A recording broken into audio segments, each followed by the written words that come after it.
Assalamu alaikum wa rahmatullahi ta'ala wa barakatuh.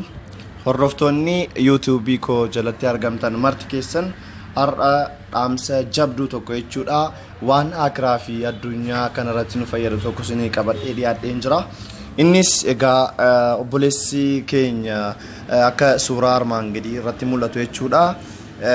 Dhalataa godina Jimmaa aanaa Gommaa magaalaa Aggaaroo ganda Duwwaa 3 kan ta'e Toofiq Muhammad jedhama. Reebicha hamaa irra ga'een buqqeen mataa isaa tarsa'ee hospitaala garaagaraa keessatti yaalamaa tureera. Waggaan sadaffaan isaa arafaa dhufaa jiru kana yeroodhuma sana hospitaala Aggaaroo geeffamee yaalamaa ture. Hospitaalli Aggaaroos rukuttaan Toofiq rukutame hamaa waan ta'eef riifarii gara hospitaala Jimmaatti dabarfate jechuudha. Hospitaalli Jimmaas yeroo sana yaalii hodhaa mataa isaa hodhanii fayyeera jedhanii gara manaatti akka galu taasisanii waggaa lama gara maatii isaatti deebi'ee waggaa lama erga jiraateen booda rukuttaan mataa isaa jechuudha baay'ee hamaa waan ta'eef jechuudha waggaa lama booda jechuudha akkuma tasaa guyyaa tokko of wallaalee kufee hospitaala geeffame jechuudha. Hospitaaluma Aggaaroo geeffame. Hospitaala Aggaaroo dhaqee hospitaalli Aggaaroos hatattamaan jechuudha riifarii gara hospitaala Jimmaatti dabarsite. Hospitaalli Jimmaas dhibeen Toofiq humnaa ol waan ta'eef hatattamaan gara Finfinneetti dabarsan. Yeroo baay'ee hospitaalli mootummaa yaaliin gahaa waan hin kennamneef maatiin isaa Toofiq dafee akka fayyuu fi dhibeen isaa kun of wallaaluun isaa maatii waan baay'ee yaaddesseef gara hospitaala dhuunfaa geessan. Hospitaala dhuunfaa naannoo magaalaa Finfinnee naannoo Takla Hayimaanotti argamu hospitaala Yordaanos galee qorannoon isaaf godhameen sammuu isaa keessatti infekshinii akka uume infekshinii cimaa akka uume ogeessonni yaalaa maatiitti himanii yaalii barbaachisu osoo godhaniif jechuudha. Guyyaa 12 jechuudha osoo walirraan citin yaalii gaggeessaa turan hospitaala Yordaanositti. Hospitaalli Yordaanosis guyyoota 12 yaalii garaagaraa erga taasisaniin booda humna isaaniitti ol taa'ee jennaan gara hospitaala biraatti akka ajaja dabarsan jechuudha. Hospitaaluma Yordaanos sana keessatti jechuudha maatiin Toofiq qarshii 80,000 baasan jechuudha.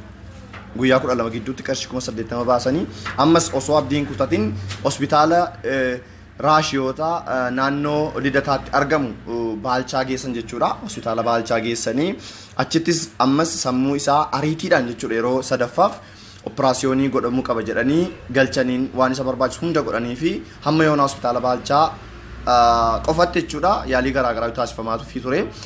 Hospitaala Baalchaa erga seenee jechuudha qarshii 100,000 fi 30,000 ol gargaarsa uummataa wajjin itti baheera jechuudha. Haa ta'u malee liqiin hospitaalli Baalchaa irraa qabu immoo jechuudha qarshii 100,000 oli jechuudha. Sichis lubbuu isaa hambisuuf yaaliin baay'eetu isa barbaachisa. Kanaaf obboleessa keenya kana bira dhaabbachuuf lubbuu isaa baraaruu qabna jechuudha. Liqiin qarshiin 100,000 irra jira jechuudha kan hospitaala Baalchaa. Walumaa galatti jechuudha Toofiq hanga ammaatti maatiin isaa harka qalleeyyiidha. Maatii qonnaan bulaatii qarshii 300,000 fi 10,000 itti baasanii jiru jechuudha. Gara fuulduraattis yaalii garaagaraatu isa barbaachisa. Toofiq dubbachuu hin danda'u, nyaata illee nyaachuu hin danda'u ture jechuudha. Hafuura illee baafachuu hin danda'u. Waan akka muuqaa akka dhuguuf morma isaa jalaan uramee karaa morma isaa jalaan akka wanti dhugamu seenuuf taasifamaa tureera jechuudha. Amma reefu mooqaa afaaniin fudhachuu jalqabe waan baay'ee nama gaddisiisudha. Kana malees ciisicha garagaluu ka'ee taa'uu waan hin dandeenyeef luqqeettuun isaa jechuudha yookaan udduun isaa irri madaa'eera jechuudha. Udduun isaa fi garri sarbaa miillaa madaa'eera jechuudha infekshinii uume jechuudha ciisicharraan kan ka'e. Ammas lubbuun obboleessa keenyaa harka rabbii jira. Haa ta'u malee garuu rabbiitu fayyisa jennee jaallaaluu qofa osoo hin taane rabbiif jecha jechuudha obboleessa keenya kana bira dhaabbachuutu nurraa eegama.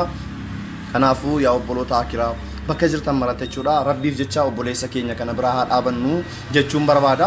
Obboleessa keenya kana gargaaruuf jechuudha obboleessi isaa isa biratti argamu jechuudha Anawaar isa bira jira jechuudha Anawaar Muhammad jechuudha lakkoofsa akkaawuntii 1-2-2-2-2-7-1-5-9 irraan isinii deebi'a.